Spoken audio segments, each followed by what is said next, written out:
Come see us do stand-up in Baltimore, Hartford, Syracuse, Atlantic City, Levittown, New York, Cohoes, New York, Providence, Rhode Island, and San Jose, California. Go to jimmydore.com for a link for the tickets. Ian Carroll says we don't need the Epstein files. We don't? Why?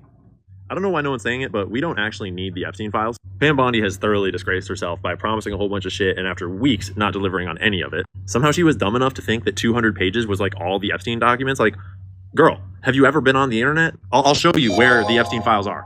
See, look, Julie gave you the link right there, vault.fbi.gov. There's like 10,000 pages. There's blackouts all over them. Click on that link, it'll bring you here. See, brings you here. There's all these different parts. When you go to them, look, 104 pages in this one.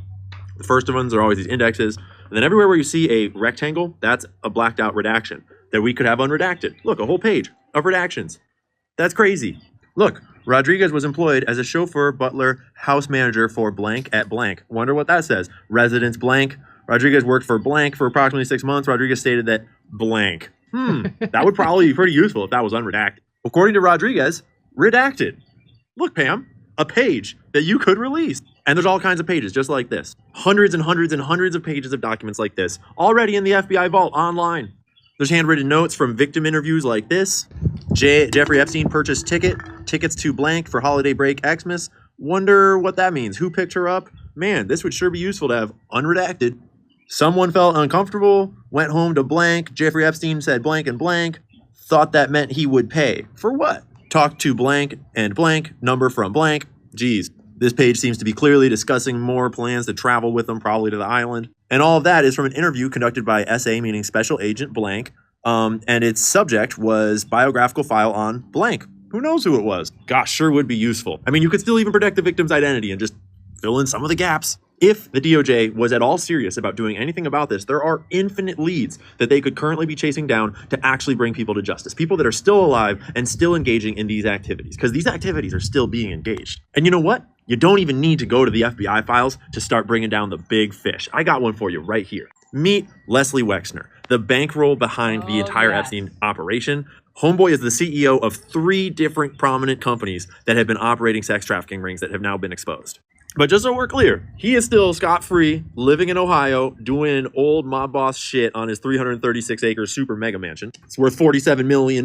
He's doing great. That's $47 million of human trafficking money. And in case you've never read One Nation Under Blackmail, let me give you a little bit of details about Leslie Wexner from this book by Whitney Webb. Seriously, Pam Bondi could just read this book, and she could bring down like 10 human traffickers tomorrow. In 1990, as previously mentioned, Epstein had become head of the Wexner Investment Company and Wexner's top money manager, ousting his predecessor, Harold Levin. A year later, in July 1991, Wexner had handed near complete control of his affairs over to Epstein in a far-reaching power of attorney document. This is big. The document, among other powers, gave Epstein the ability to ask, demand, sue for, recover, collect, and receive all sums of money on Wexner's behalf, as well as take over, buy, sell, or transfer property, tangible or intangible. That's insane. That means that Jeffrey Epstein could buy and sell Leslie Wexner's companies at will. He could manage all of his money and assets at will. And this power of attorney is significant because it means that Epstein could engage in these activities without Wexner's knowledge following the signing of this document. Thus, after this point and up until the 2000s, it is hard to know what decisions of Wexner's may have been made solely by Epstein. And that's the strategy piece, is Wexner uses this as a shield to say that he had nothing to do with it. He got fooled by Epstein.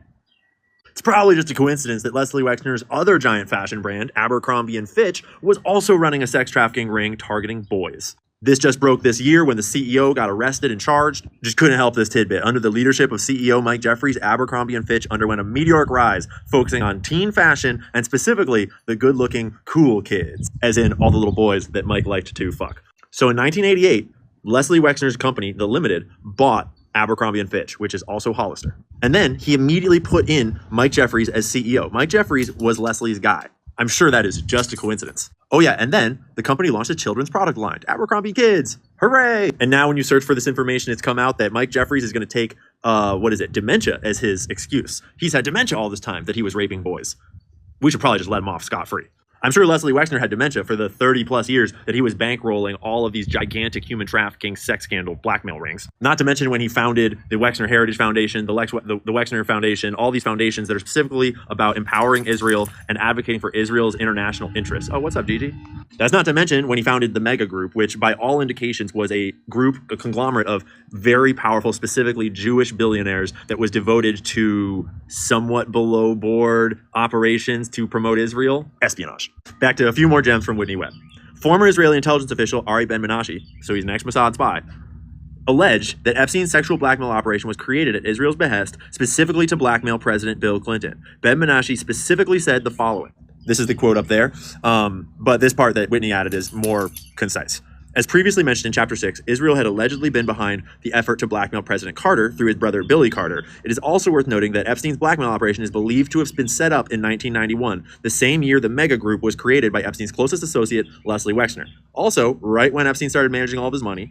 Also, right when they bought up Abercrombie & Fitch and started a trafficking ring in Abercrombie & Fitch as well. And oh my God, it's just a conspiracy. These are just made up opinions by Whitney Webb. She's just a conspiracy theorist. Like, you don't even have any evidence. Yeah, I don't know, maybe, but these are the sources cited for just that single chapter about Leslie Wexner's philanthropy.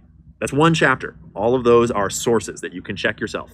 So Pam Bondi, it's really cute that you're doing all these media appearances and pretending to care and pretending to be transparent with the American public, but we see through it. And if you were really here to bring criminals to justice, to stop human trafficking, to save the kids that are being trafficked by the tens, hundreds of thousands to this day in America, you have endless places to start. And you could start by just going off of any of the publicly available information about all of Jeffrey Epstein's many co-conspirators and just going and poking around, maybe do an interview, maybe ask a few questions. But something tells me that if the Epstein files implicate Israel, which they do, we're probably not gonna get them from Pam. It's a little awkward out here right now. Okay, I don't think I need to say anything. So, what a horrible kickoff to her tenure as Attorney General. What a horrible, horrible kickoff. She overpromised. She ran around for years saying, "Let's get the Epstein files. Let's release them." And then she's in the position to do something, and of course she's not going to do it because it implicates Israel. They're all cucks to Israel. Come see us do stand-up in Baltimore, Hartford, Syracuse, Atlantic City, Levittown, New York, Cohoes, New York, Providence, Rhode Island, and San Jose, California. Go to jimmydore.com for a link for the tickets.